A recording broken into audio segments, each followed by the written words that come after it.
এই 2023 সালে যে পঞ্চায়েত ইলেকশন হয়েছে, সেই পঞ্চায়েত ইলেকশনে আমি একটা শেষের শুরু বলে বই লিখেছি।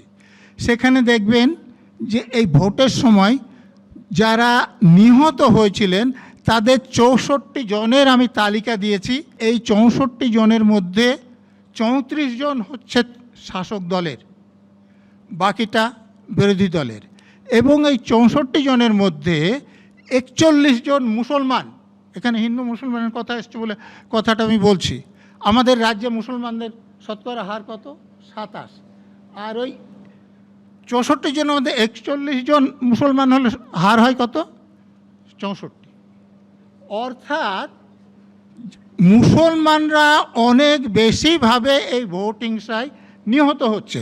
এই যে বর্তমান যে ঘটনা নিয়ে যে আজকে আলোচনা হচ্ছে, সেখানে যাকে হত্যা করা হয়েছে সে কি? মুসলমান। যাদের গ্রেপ্তার করা হয়েছে তারা সকলেই মুসলমান।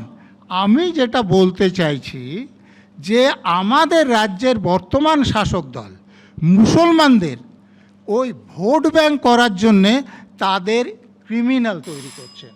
এটা তাদের পক্ষে খুবই ভয়াবহ।